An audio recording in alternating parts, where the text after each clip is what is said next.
Is Donald Trump a racist? We will talk about it. Plus, the Me2 movement goes completely off the rails, and Hawaii apparently almost got nuked, or not really, but things went wrong. We'll talk about that as well. I'm Ben Shapiro. This is The Ben Shapiro Show.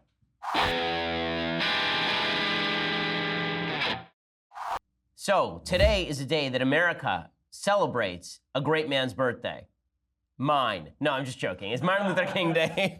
It is also my birthday, but of course today is Martin Luther King Day, and I have some Martin Luther King Day recommendations a little bit later in the show. I also want to get to everything Trump-related, the fact that Hawaii is not under nuclear assault, as well as this crazy story that somebody put forward about Aziz Ansari, the comedian. He's really obnoxious, Aziz Ansari, but the implication that Aziz Ansari is some sort of incipient rapist and that we all have to lump him in with the rest of the Me Too movement. The Me Too movement is really going overboard at this point, something I have feared for a while. I'll talk about all of that. First, I want to say thank you to our new sponsors over at LegalZoom. So, right now, you're thinking about starting a new business, or you're thinking about having to do a will, or you're thinking about having to do an estate plan. Well, LegalZoom is for you. Plus, if you need legal advice, LegalZoom is for you. They can help make this a memorable year before all the distractions take hold. This is the year you finally get serious about launching and running your business. And the legal part of your business is a very expensive part of your business, unless you are going to my friends at LegalZoom. LegalZoom has been helping people like you take care of their dreams and responsibilities for more than 16 years. Look, I'm a lawyer. I know how much it costs for legal services.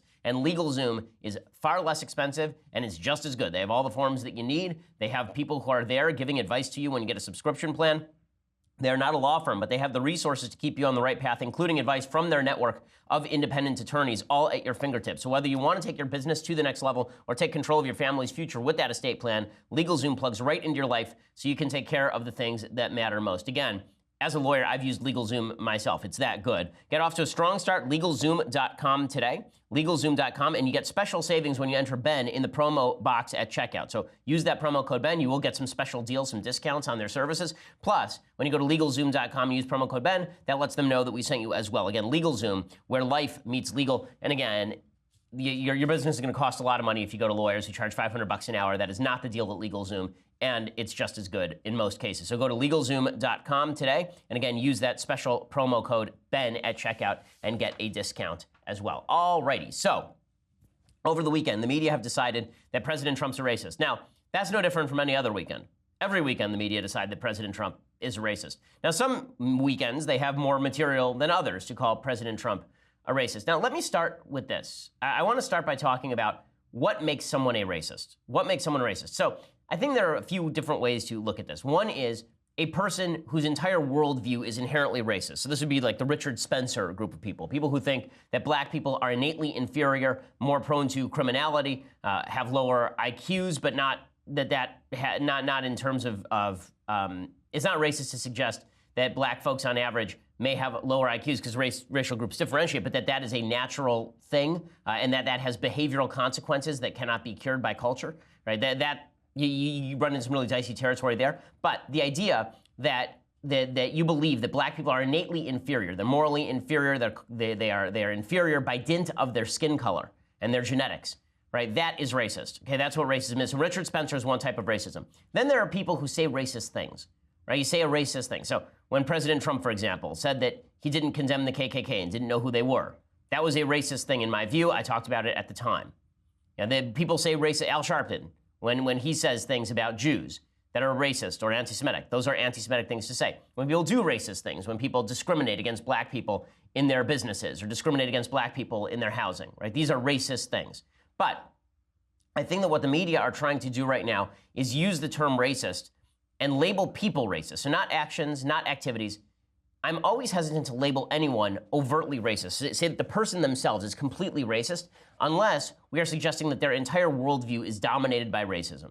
Now, there are racists, obviously, whose entire worldview is not dominated by racism. But when it comes to public policy, when it comes to public figures, we have to determine what's the usefulness of saying whether somebody is a racist or not. Now, there are three reasons why you would say somebody is a racist. And I'm going to get to why I'm talking about this and all this in a second. There are three reasons why you might suggest that somebody is racist. One, it's just true. You're saying it because you apply it across the spectrum. When someone holds racist views, then you are going to call it out. Al Sharpton is a racist, and you think Donald Trump is a racist, or Al Sharpton is a racist, and Richard Spencer is a racist, and Jared Taylor is a racist. Right? You're going to try and call out racism wherever you see it, and you're going to label people racist based on their worldview. Okay, that's reason number one. Reason number two is because you're trying to use racism as a baton to wield against somebody. So this is when people suggest that everybody on the right is a racist, and that's why they can't be trusted, right? This is just a political baton that you're using to wield against somebody because racism is the most dangerous charge that you can throw against somebody in public life, right? That if you shout somebody's a racist, you never have to listen to them again. That's the idea here.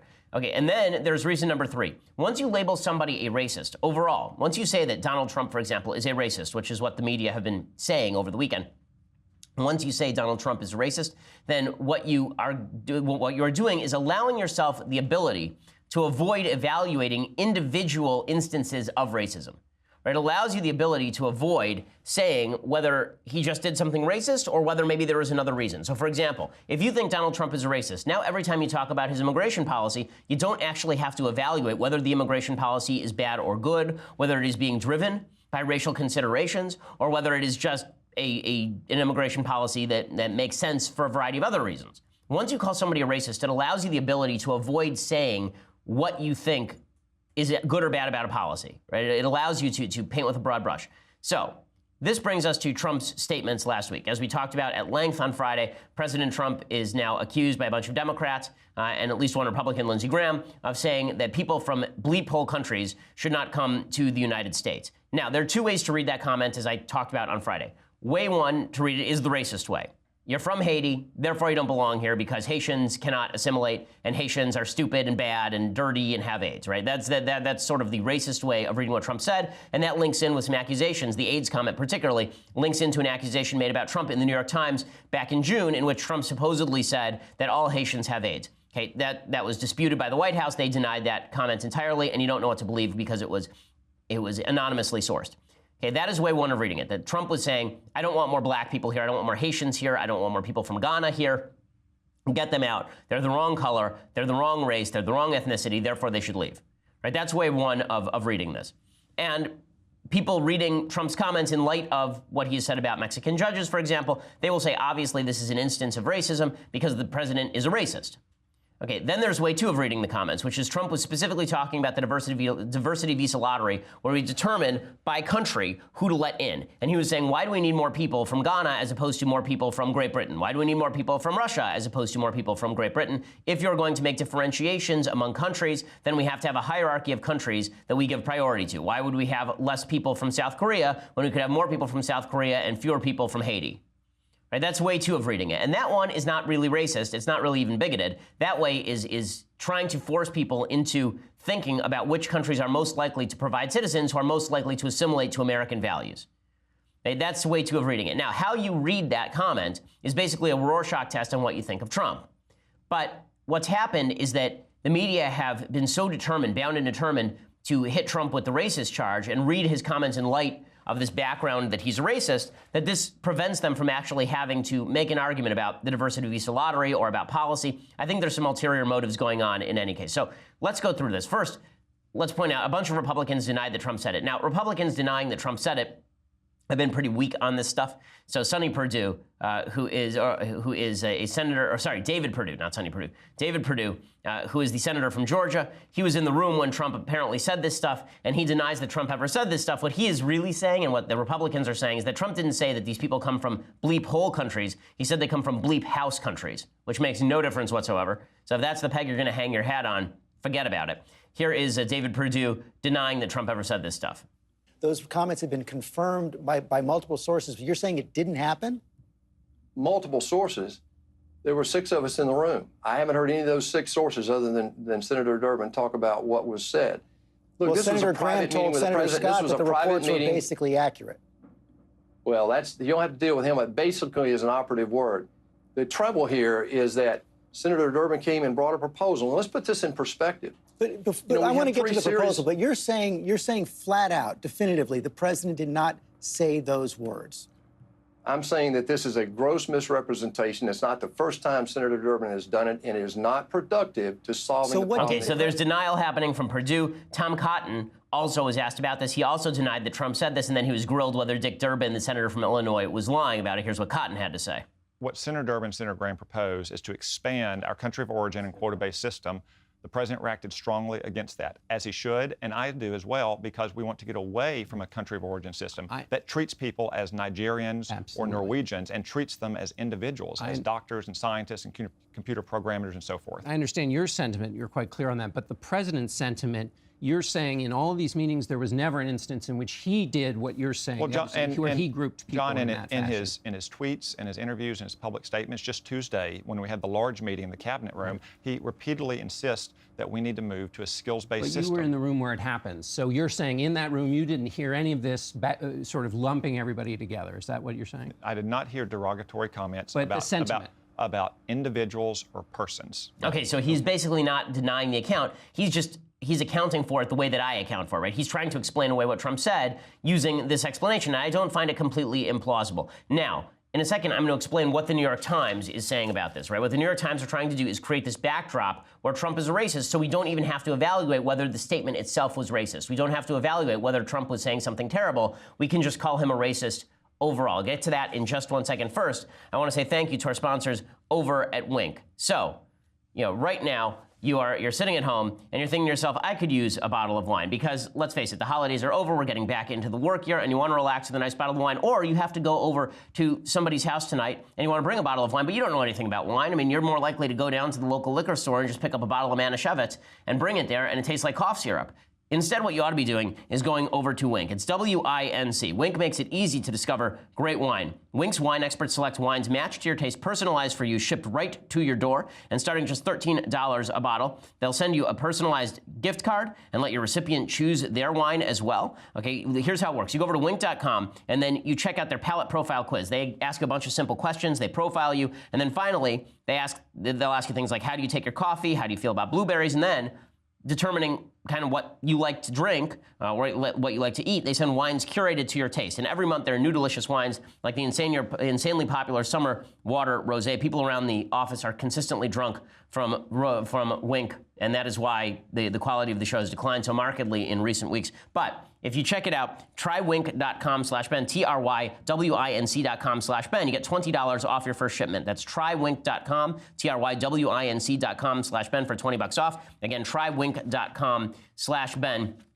Not only are you going to get a great bottle of wine, it's going to be personalized just to you. So trywink.com/Ben. And again, shipping is complimentary. If you don't like a bottle, they replace it with a bottle you love, no questions asked, which is pretty awesome. Trywink.com/Ben, $20 off your first shipment. Okay, so check that out. All right, so as I say, there are a couple of different ways to read Trump's comments, and the goal of the media here is to make it seem as though there's only one way to read Trump's comment, the way in the most racist light possible, Now, listen, as I say, I don't think it's implausible that Trump said something racist here.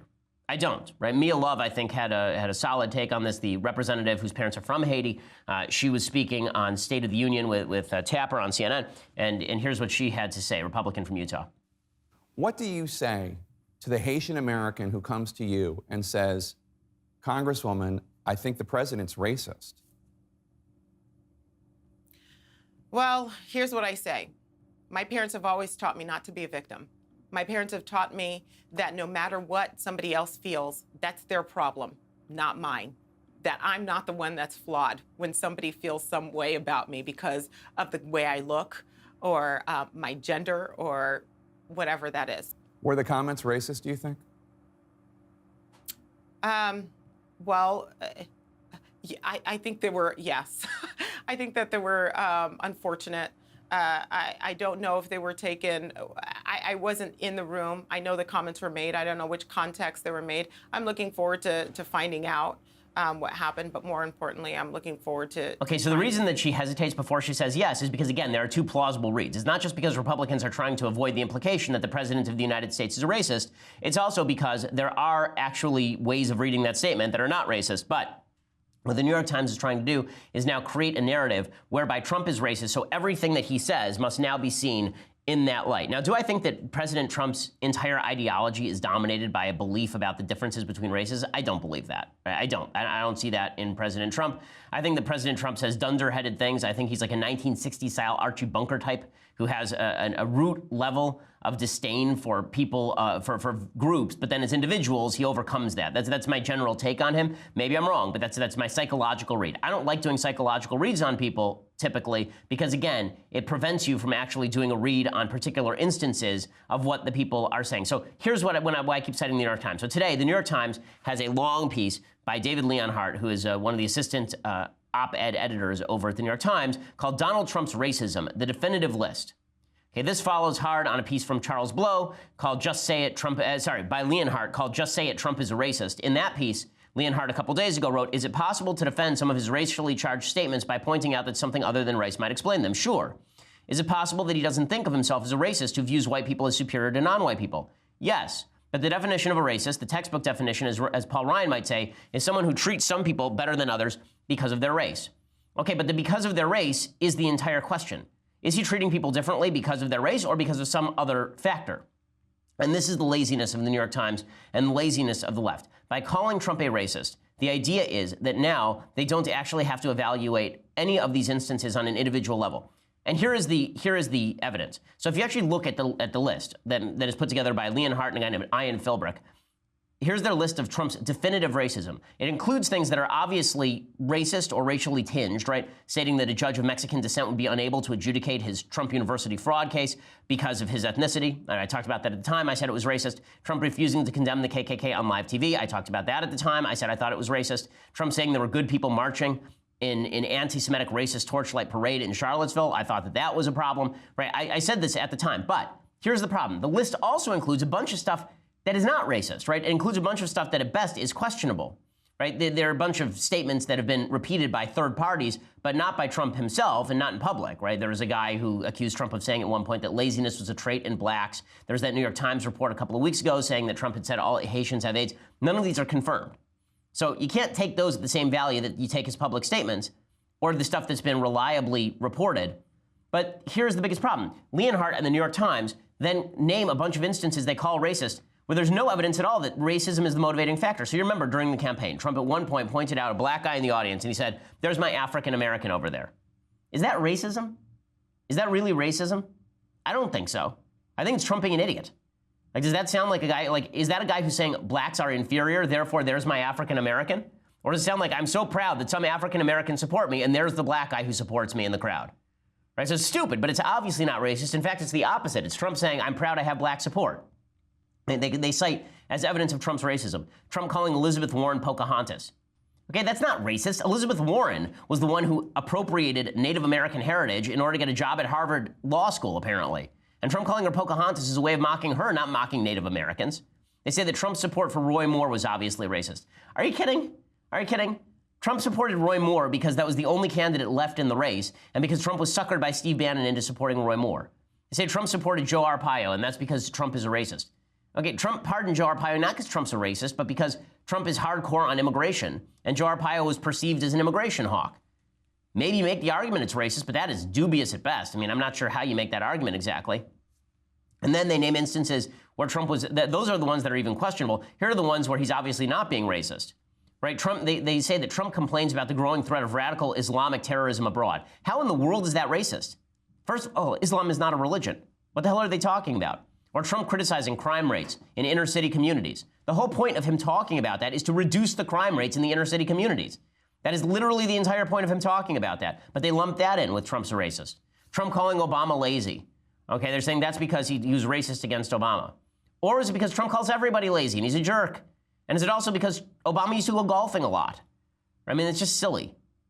Then there are instances that lie somewhere in between, right? Instances where it's not clear that this is because of racism, but it's convenient for people to talk about it as though it's because of racism. So Trump's birtherism, for example, is that racism? Or is it just that Donald Trump is saying that stuff because it was politically useful for him to do so at the time? I mean, he basically admitted that he wasn't necessarily a birther. He just wanted to pander to the birthers. Is that racism? Is it quasi-racism? Not supremely clear. My point is this. Each one of these instances should be adjudicated on its own merits. But what the media are trying to do by labeling Trump a racist is avoid having to adjudicate any of these on their own merits. Now, everything Trump says is going to be painted with the brush of racism. So, as I say, to go back to my framework, there are only 3 reasons why in politics you label somebody racist. One is you actually are thoroughgoing about whom you label a racist. So, for example, I said that the Obama administration was a Jew-hating administration because of their treatment of Israel. And I have said that People on the right, like Pat Buchanan, are Jew-hating because of their treatment of Israel. Right? I'm very consistent about how I address these particular topics. The media are not. They will never call Al Sharpton a racist. In fact, they will quote Al Sharpton calling Trump a racist. Right? So the media are not consistent about this. If you're not going to use the term racism in an actual consistent way, then it looks more like you're using it as a weapon. Which is the second rationale for using the term racism, is to use it as a weapon, to shut people down, to suggest that, like, I've been called a racist 1,000 times. I'm obviously not a racist, and anyone who calls me so is a jackass. The idea that I'm a racist is absurd. I've repeatedly and forcefully spoken out about racism at every opportunity that I can find. But people call you a racist because they're attempting to shut down the debate, right? It's the best epithet you can use in American politics. And the media are doing that so they can drive Trump into the ground. Finally, there's the third rationale, and that is the rationale I'm talking about. It alleviates the media from the consequences of having to judge whether anything Trump does is specifically racist or not. And there's something else, too. If they don't have to do that, if they can label Trump a racist, and then something comes up that's at best dicey, right? The bleep hole comments being a case where it's dicey, right? I would suggest that he never should have said them because Trump's stupidity and vagueness lead to problems for him on issues like this. But they're two plausible reads of the situation. Instead of offering the two plausible reads of the situation, you see the media immediately jumping to everything he says is racist. The media is doing something else here too, which is if you don't label it racist, the media then labels you racist. So the media will take an incident that is dicey, and then they'll say, obviously it's racist because Trump is a racist. And then if you say, well, but the situation's dicey, they say, no, you're a racist because you won't label it racist. So it's a way for them to claim that there's institutional white privilege and nationalized racism happening whenever people disagree with the media about whether a particular incident is racist. So there's an ulterior motive that is going on here from the media that I find really kind of gross with regard to calling President Trump racist. I don't think this is coming from an honest place for a lot of people in the media who have not been honest about labeling racism wherever they see it. They're fine with the Obama administration suggesting to black people that Mitt Romney is going to put them all back in chains. That was fine, but it's not fine. But everything Trump says must be taken exactly the same way. This smacks of media bias and the misuse of racism as a term of art in order to slander political opposition. So in just a second, I'm going to show you the proof of this. I'm going to show you that the use of the racism term is very often about an ulterior motive. In this particular case, it is about the situation with regard to immigration.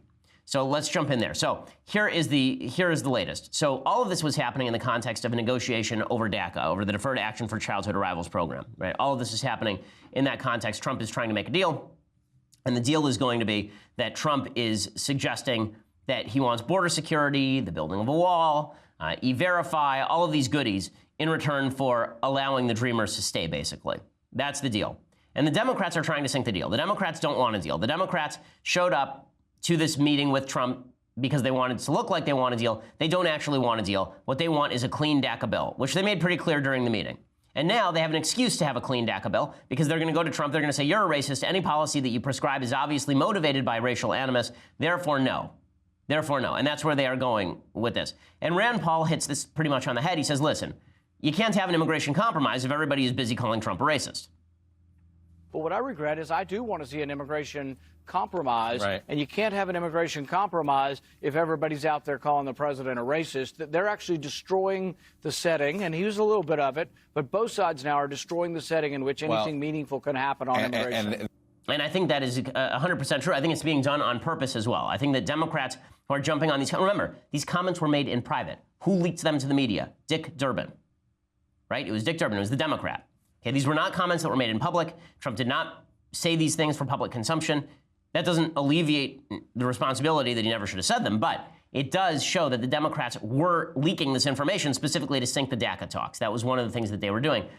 And you see this from Republicans like Jeff Flake. So Jeff Flake is beginning to irritate me. I like a lot of the things that Jeff Flake has said in the past about the problems with the Trump administration. I think a lot of those things are true. But Jeff Flake obviously has an ulterior motive. So he starts off by saying, Trump said over the weekend, Democrats are negotiating in bad faith. The reason that they're making a big deal out of the bleep hole comments is because they want to pull out of DACA. And Jeff Flake says, no.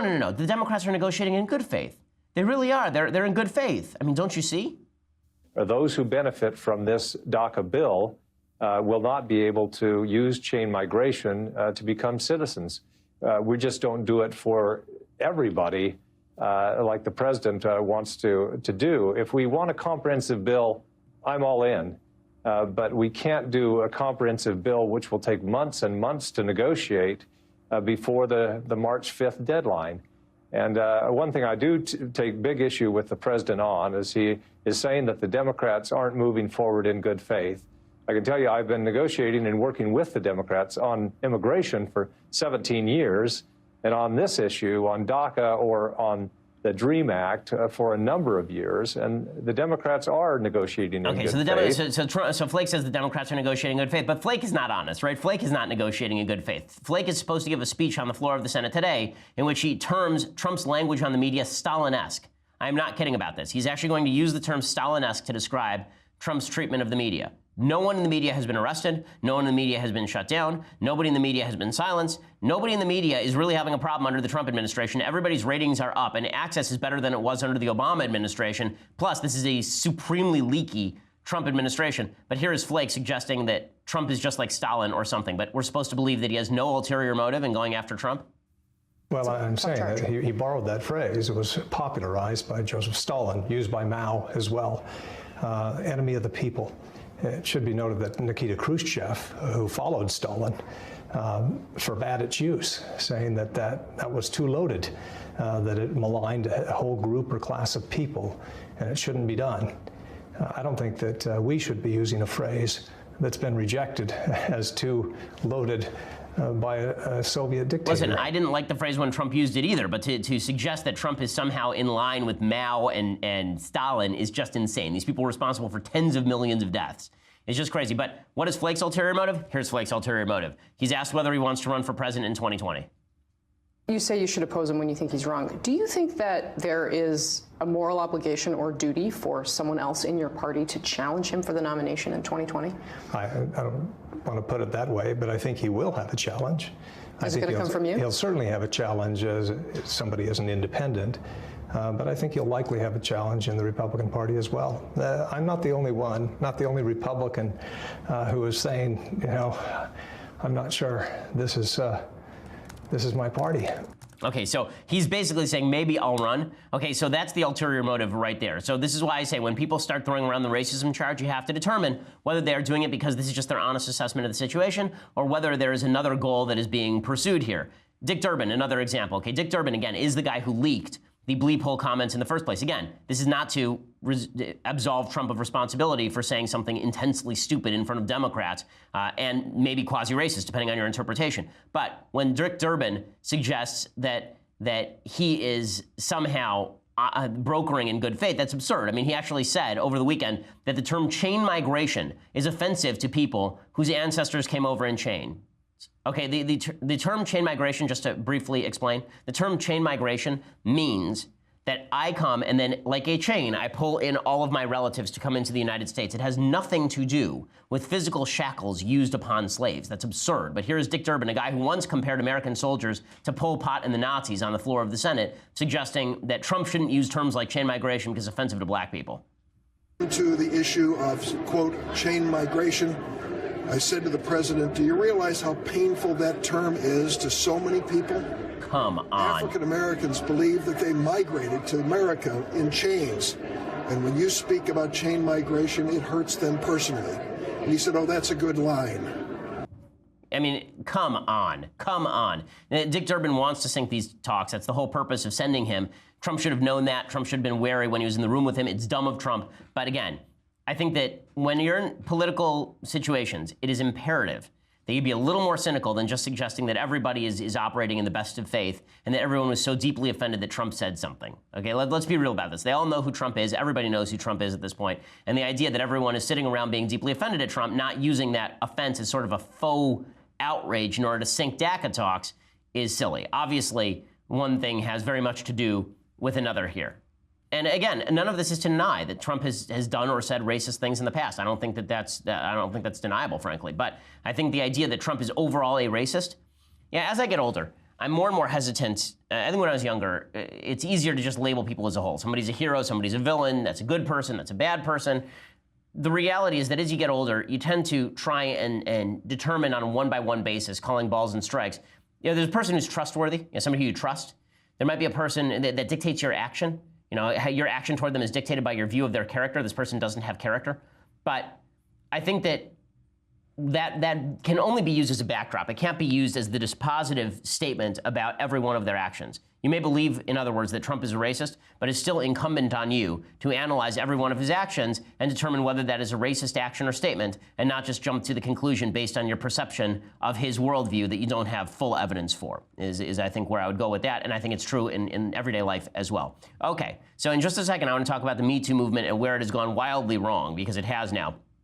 Plus, we'll get to Hawaii. But first, we're going to have to break on Facebook and YouTube. So if you want to watch the rest of the show, you need to head over right now to dailywire.com for $9.99 a month. You get a subscription to dailywire.com. That means that you get the rest of my show live. You get to be part of my mailbag. It means that you get to be part of Andrew Klavan's show live. You get to be part of his mailbag, part of Michael Knowles' show live. Lots of goodies for you when you subscribe.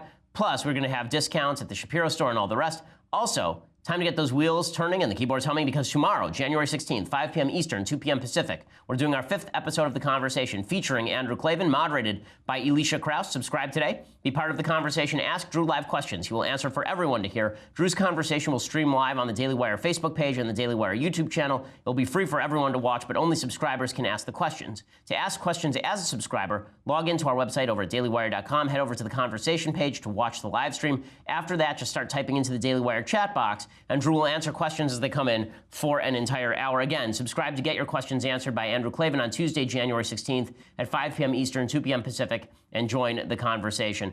Or later, make sure that you check us out, SoundCloud, iTunes, Google Play, Stitcher. For the annual subscription, by the way, it's $99. You get all of those aforementioned glories, plus this, the Leftist Tears Hot or Cold Tumbler, which is filled to overflow nearly every day. So check it out over at dailywire.com. We are the largest, fastest growing conservative podcast in the nation.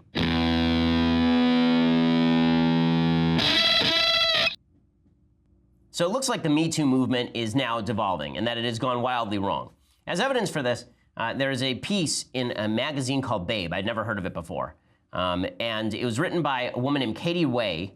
And Katie Way details anonymous allegations by a photographer who had an awkward and terrible intimate evening with comedian Aziz Ansari. I want to explain those allegations in just a second and show you in detail why the Me Too movement is off the rails. First, I think it is necessary to quote a woman, because I don't want to mansplain this to you. First of all, I think that we need to stop with the womansplaining of men's motives, right? The womansplaining of men's motives, this idea that women can read men's minds and they know that we're all pigs and all evil and all nasty and all terrible and all brutish and all willing to overcome their consent and that they are always in danger of rape. Don't womansplain to me my own mind, okay? I'm not going to mansplain to you your mind, but you don't get to womansplain to me my mind either, okay? We can have general views of how people should use their rationality, and I think that's perfectly fine. But to attribute motivations to men generally is no better than men attributing motivations to women generally, I think. In any case, here's Condi Rice saying, we are in danger of turning this Me Too movement into a snowflake moment for a lot of women.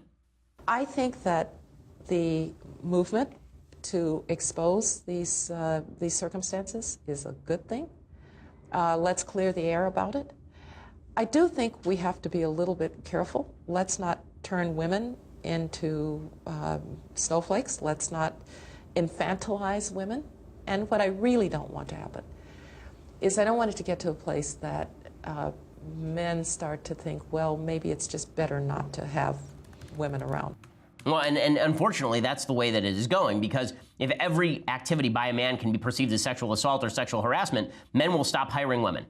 They will stop working with women. This actually happened in the aftermath of the American with Disabilities Act. The idea was that if you are a workplace, you now have to install, if you have a disabled employee, you have to install ramps everywhere and all the rest of it. You can't just have an elevator or somebody help you up the stairs. You actually have to have ramps. And so the employment for Americans with disabilities actually declined, or actually went down. So that's a serious, that's a serious consequence. When she says that consent is being dumbed down, that agency is being dumbed down, this is 100% true. Now men are not only supposed to determine whether a woman wants to do something, they're supposed to decide for the woman whether she wants to do something. The case in point is this Aziz Ansari case. So let me start with this. I think Aziz Ansari is a jerk. Yeah, Aziz Ansari sounds like a douchebag, and Aziz Ansari, he's one of these guys who wears the time's up button and then sounds like he treats women in a kind of trashy fashion. But this story is not a story of sexual assault. It's a bad penthouse letter. That's all it is. Okay, and this was printed, and it got all sorts of play, and Aziz Ansari was essentially accused of sexual assault allegations. it's really insane. Okay, so Ansari is a nincompoop, as Matt Walsh points out, but this woman who calls herself Grace, she met Ansari at the Emmy Awards in 2017. She approaches him, he blows her off, but she ends up leaving with Ansari's number in her phone anyway, and then they go on a date, and then Ansari only offers her white wine even though she prefers red. Okay, like presumably she could have said something about it, but then he wants to get her back to his place. Okay, now at this point, if you are a person with any semblance of rationality, you're thinking the guy basically wants to rush through dinner to get me back to his apartment. What do you think is going to happen at his apartment? Is he desperate to go home and play Parcheesi? Does Aziz Ansari really want this woman to go back home with him and they're just going to play Twister, like with their clothes on? Like that's really his intent, going back?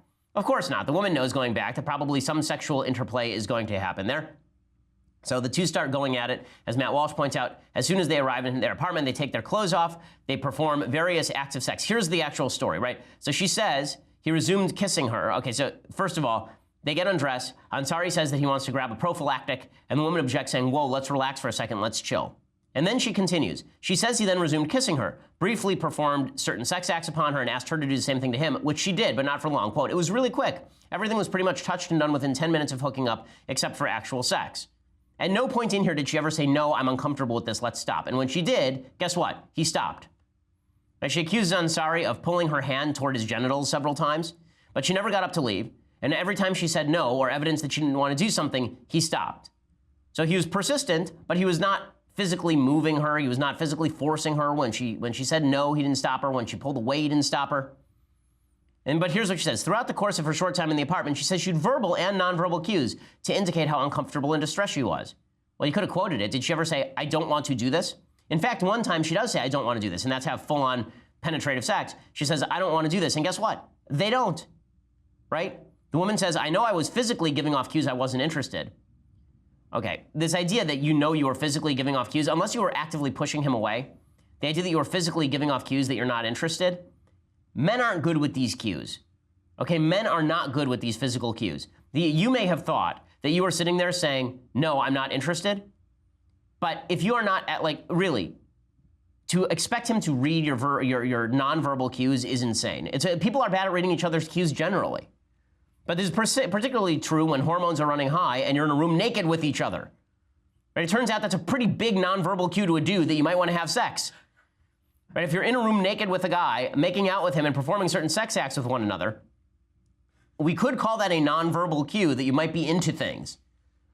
Right? You know how I know this? Because I'm married, and when my wife doesn't want to have sex with me, she's not in a room naked with me, it turns out. Amazing how this works. Okay, and then the cues, as I say, the cues were at best ambiguous. Right? She told Ansari she didn't want to have sex because she didn't want to feel forced. He said, okay. And then they sat on the couch, and he asked her for another sex act. And here's what it says. Ansari instructed her to turn around. He sat back and pointed to his genitals and motioned for me to perform the sex act, and I did. I think I just felt really pressured.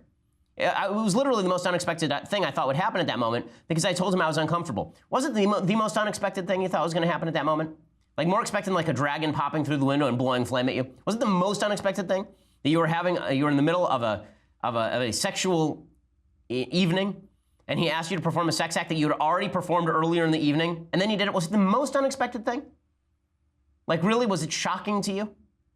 You never could have imagined it. It was like Chris Farley coming back to life and busting through the apartment door. Like that would have been more unexpected, I feel like. I feel like a pizza arriving at that moment might have been more unexpected.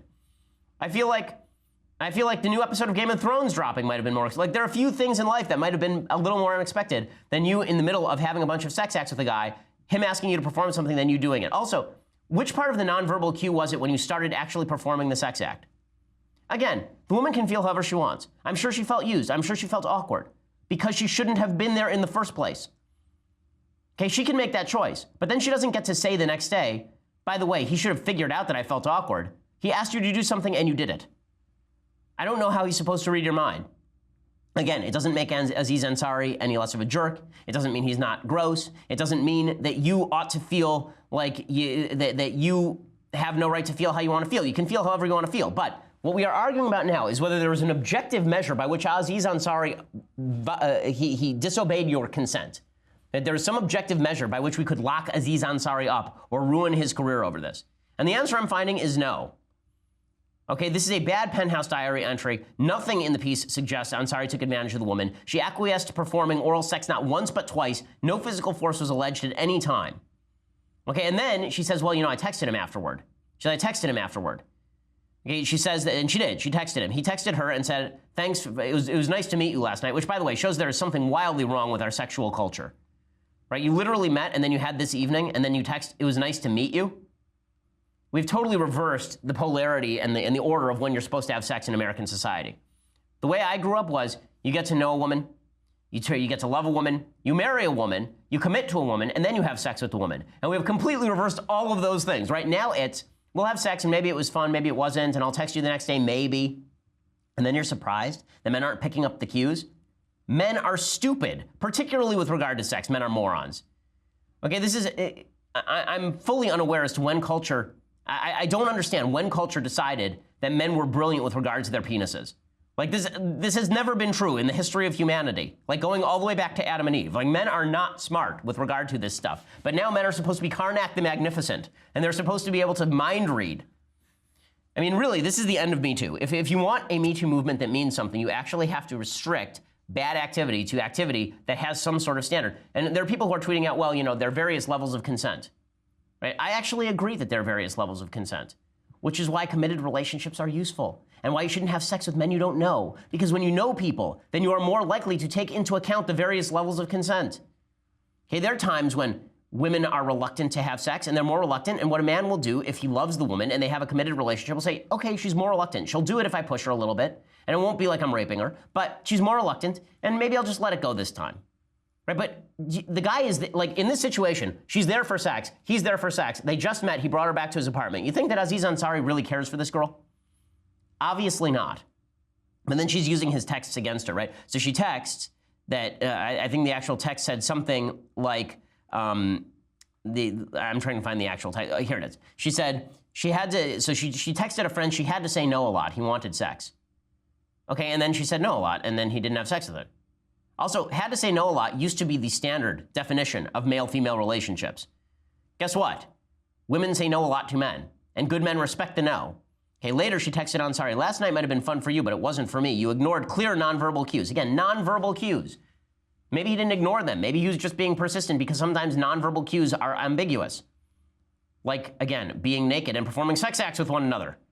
And she says, you kept going with advances. I want to make sure you're aware so maybe the next girl doesn't have to cry on the ride home. Ansari replied, I'm so sad to hear this. Clearly I misread things in the moment. I'm truly sorry. Okay, and then they're reading that as evidence that he's admitting that he raped her or something. Okay, that's him being mildly polite. What are you going to say to this crazy lady? Okay, are you really going to say to this woman, you know what, you're wrong. I didn't read those nonverbal cues. And then she blows it up. He's hoping if I just say something nice, then she goes away. That's what Aziz Ansari is hoping. Okay, all of this is stupid. And it's why the Me Too movement is doing itself a massive disservice, right? The Me Too movement is doing itself a massive disservice. Of course the woman feels used because she was used, but she made the decision to be there and be used and give off a lot of nonverbal cues that suggest that she wanted to be used. And the fact she felt bad about it the next day or during the act, you know what's the easiest way to not feel bad about things? Don't do them. Okay, that's the easiest way to not feel bad about things. And don't expect the guy to care for you or be nice to you or be cordial to you or make up your mind for you. By the way, if he had said, listen, I don't think you really want to have sex right now. And she could have come out the next day and said, he deprived me of my agency. I really did want to have sex then. And he was making up my mind for me. You can't have it both ways on this. Either you are responsible for your own consent or you are not responsible for your own consent, particularly in situations where you don't love the person you're having sex with and it's not in the confines of anything remotely resembling a committed relationship. Okay, so now I want to move on to the situation in Hawaii, from one disaster area to another. So over the weekend, there was a false alarm that went out in Hawaii that suggested that there was a nuclear attack imminent in Hawaii. And people went nuts. So people were actually taking their kids and putting them in storm drains and then taping it, which I don't know like why you would do this. So you want this for the family album later? I'm always bewildered. It's in the middle of an emergency and people are grabbing their phones to tape the emergency as opposed to, you know, getting to a safe place. In any case, here's a little bit of this tape.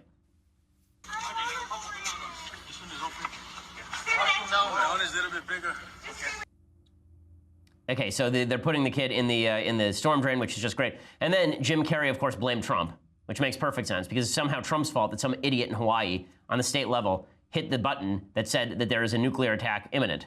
So he said, I woke up this morning in Hawaii with 10 minutes to live. It was a false alarm, but a real psychic warning. If we allow this one-man Gomorrah and his corrupt Republican Congress to continue alienating the world, we are all headed for suffering beyond all imagination. And then Jim Carrey tweeted out like a picture of a mushroom cloud. What now? What does Trump have to do with any of this? Like, this is a state that is run by Democrats. I'm confused. In fact, the state is so incompetent at this that the worker was not even fired. The worker was reassigned. I'm not joking. The worker is still working. Okay, they just moved him to a different area. It's so hard to fire government employees that when you send out an alert to your entire state that everyone's about to be nuked in 10 minutes, you retain your job.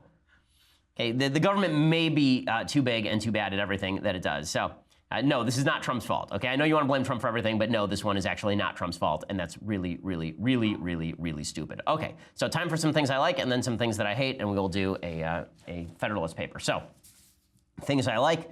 So today is, of course, Martin Luther King Day. His birthday is indeed more important than mine is.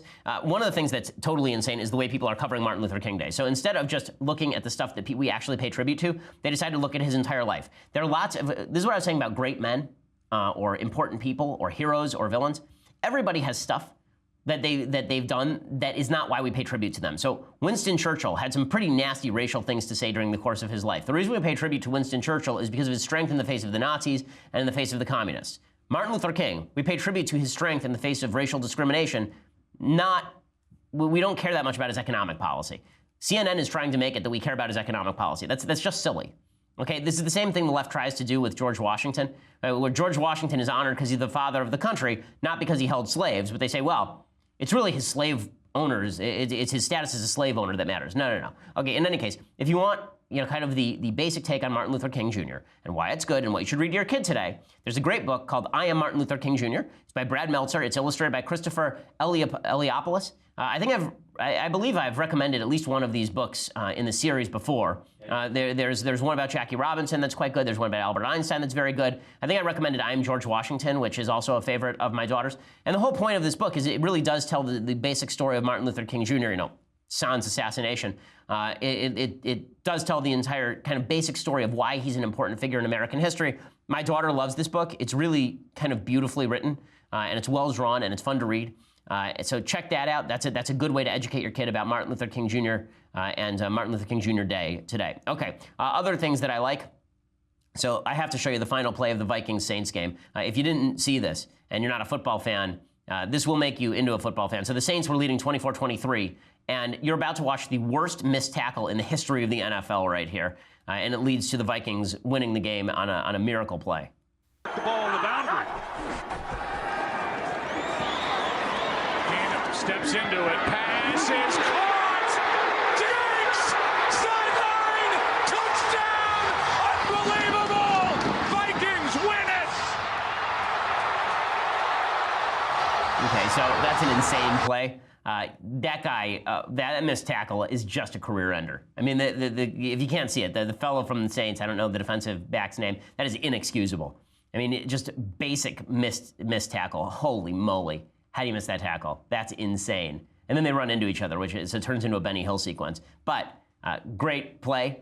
And now we get the fantastic spectacle of watching two of the worst quarterbacks in the league go after each other next week. It's Nick Foles versus Case Keenum. So that'll be awesome in the NFC Championship game. Okay, time for a quick thing that I hate, and then we'll do a Federalist paper. Okay, the quick thing that I hate, we'll talk about Trump and paying $130,000 allegedly to a porn star tomorrow. I really don't have much to say on that other than, are we shocked? Are we surprised? It's not something I hate because it's something that I sort of figured. I mean, Donald Trump is not, speaking of people who are not particularly smart about where they put their wing-wang, the president definitely falls into that list. Okay, other things that I hate. Chelsea Manning now wants to run for U.S. Senate. So I think this is just great. We've got Joe Arpaio running for the Senate on the right. We've got Chelsea Manning running for the Senate on the left. And this is the campaign ad for Chelsea Manning in the U.S. Senate. Chelsea Manning, of course, is a traitor, is an actual traitor who served time in prison for revealing classified documents that put American lives in danger. And then got out because Chelsea Manning is transgender, and obviously all transgender people are heroes, right? Just like all gay people are heroes and all minorities are heroes. Chelsea Manning deserved to be released from prison, not because Chelsea Manning wasn't guilty of treason, but because Chelsea Manning thinks that Chelsea Manning is a woman, and it's very important to the press that we all agree. So here's Chelsea Manning's campaign ad. We live in trying times. times of fear.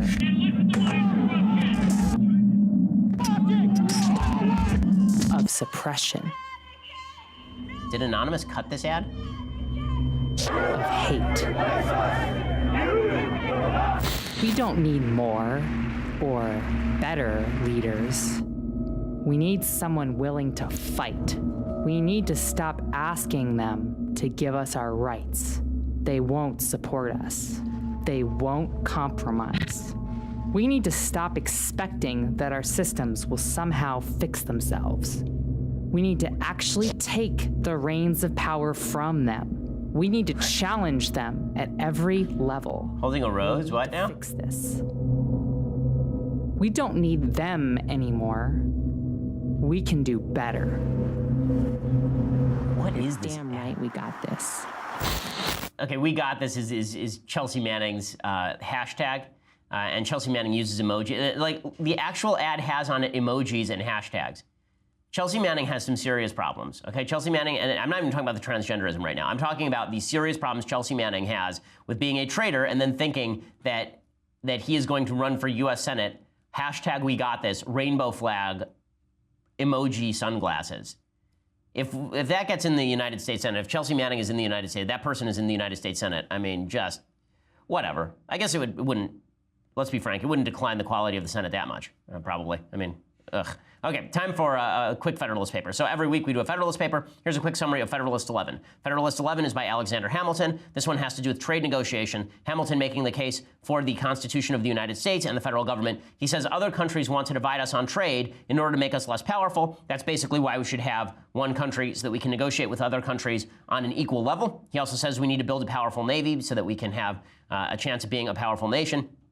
And then he makes a fantastic point, a really interesting one. I actually want to read it to you. It's only a couple sentences. This is from Hamilton talking about what the U.S.'s role in the world can be in overthrowing European visions of ethnocentrism. It's really fascinating. He says, remember, Alexander Hamilton grew up outside the United States as a bastard child. He said, Europe, by her arms and by her negotiations, by force and by fraud, has in different degrees extended her dominion over them all. Africa, Asia, and America have felt successively her domination. The superiority she has long maintained has tempted her to plume herself as mistress of the world and to consider the rest of mankind as created for her benefit. Men admired as profound philosophers have in direct terms attributed to her inhabitants a physical superiority and have gravely asserted that all animals, and with them the human species, degenerate in America.